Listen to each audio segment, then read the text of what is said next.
I dreamed of having a chance to fly in space since I was a child, and to have your own personal dreams come true, of course, is a miraculous thing and a lucky thing. But then to be in orbit of the world just on its own is also miraculous.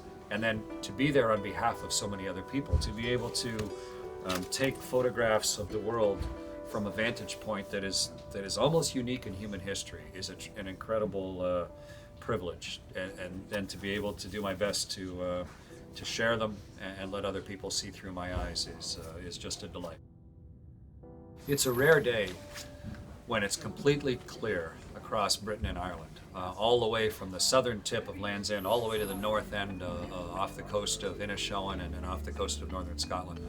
And on one evening, we came across the Atlantic, arcing up and across, and I looked north to see the northern lights glowing and glistening and shimmering in the distance. And amazingly enough, a perfectly clear night where you can pick up the traces of the cities right across both islands, and to see the ancient history of humanity, of settlement, of technology and culture and civilization across the whole thing.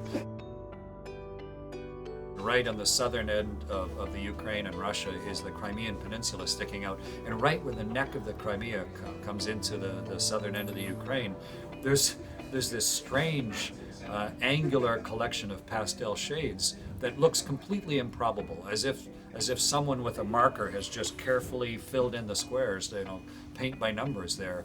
And it's ponds that have different salinities in them, and the bacteria that grows in the ponds then grows at different colors, like a flamingo color or whatever, and so it catches the eye.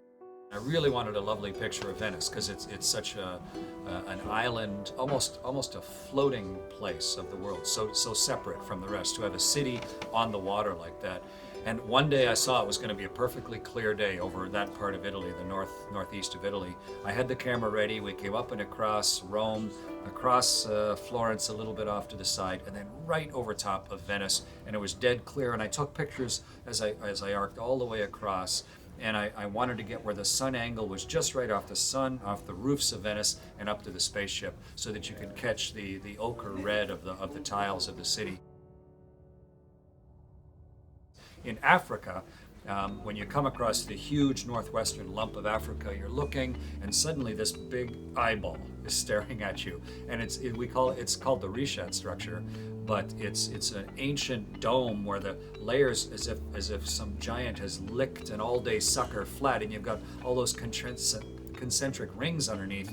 And it's called the Richat structure. It's in Mauritania, and it's not only a place where we immediately know where we are, but it's also just magnificently beautiful. All of the textures and colors just right there waiting for you to look at it. The highest mountain range in the world. It's where India over millions of years has crashed into Asia, as if it were like a little battering ram or a rhinoceros coming across the Indian Ocean, bang, into Asia, and it's crumpled up the landmass there and pushed up K2 and all of the Himalayas all the way up to Mount Everest, the tallest piece of rock on Earth. And from a spaceship, you can see the smoothness of the land of the battering ram of India, and then the crumpling of the land, and then the magnificent, dry, snow-covered heights and glaciers of the Himalayas.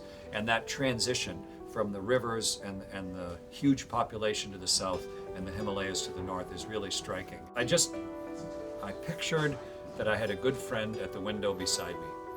I just thought, if Russ Wilson, my best friend, were sitting at the window next to me, what would I want to show him? What parts of and what would I say to him? And that's what I did as my guideline through the whole book.